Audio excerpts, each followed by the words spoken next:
wasiirka arrimaha gudaha iyo federaalka, wasiirka amniga gudaha, xildhibaanada labada gole iyo golaha wasiirada qaranka, odayaasha dhaqanka iyo duubabka galmudug, culimaadudiinka, ururada bulshada, saraakiisha ciidamada qalabka sida iyo ciidamada amisom, saxaafadda, marti sharafta iyo dhammaan ka soo qaybgalayaasha. Asalaamu calaykum waraxmatullaahi wabarakaatu.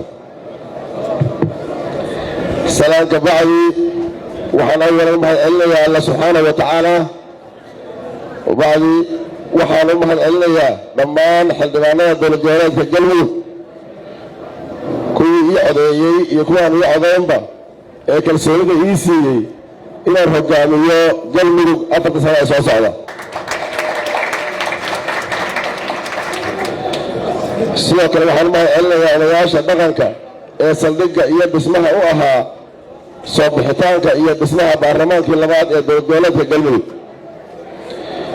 waxaan u mahadcelinayaa wasaaradda arrimaha gudaha iyo federaalka oo gacanta ku haysay muddo dheer hawshaa muhiimka ah.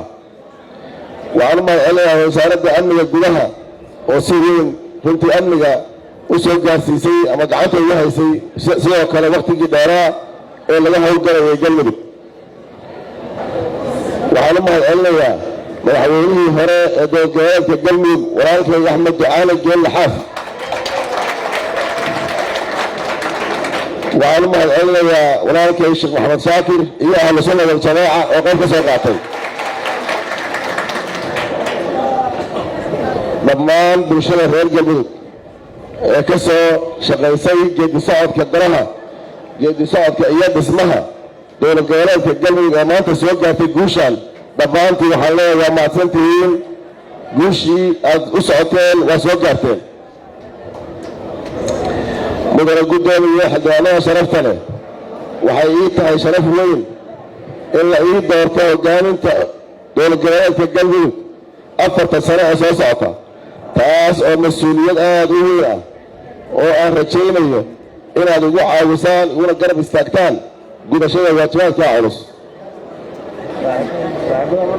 anigoo khudbadayda rasmiga ah dib u dhigan doona, haddana waxaan rabaa inaan dhowro dhowr qodob isdul taago oo aan is leeyahay waxay maanta u tahay munaasabadan muhiim.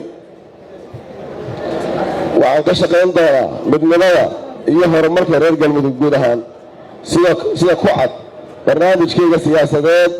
waxaan horseedi doonaa dib u heshiisiin bulsho iyo mid siyaasadeed oo gaarta guri walba iyo goob walba oo galmudug ka mid a.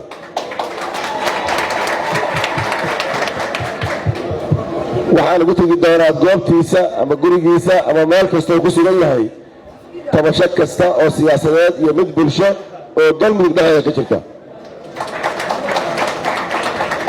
dhammaan reer galmudug waxaan ugu baaqayaa wixii tabasho ah ee dhexdeenna ka jira wada hadal inaan ku dhammaysanno sidii ay qabto shareecada islaamku, dhaqanka wanaagsanna uu qabo reer galmudug dantooda ku jirto.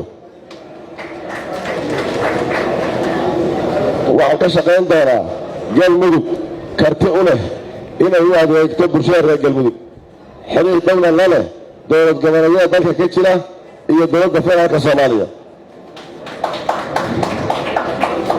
waxaan amniyad gaar ah dowladdu sii doontaa sugidda amniga iyo gudashada dhammaan waajibaadyadii na hor yaallay iyo kuwii aan ku sheegnay oo aan ku soo sheegay barnaamijkayga siyaasadeed horey u soo bandhigay. waxaan u daysan doonaa khudbada inta ka dheer intaas maalinteeda iyo wakhtigeeda ku habboon. waxaan mar labaad leeyahay reer galmudug meelay joogaanba walaalayaal iscafiya, nacafiya, aan isu nimaadno, aan tashanno, aan dhammaysanno wixii dhexdeena ka jira, aan guul gaarno insha allah. wabillahi tawfiiq. asalaamu calaykum waraxmatullaahi wabarakaatu.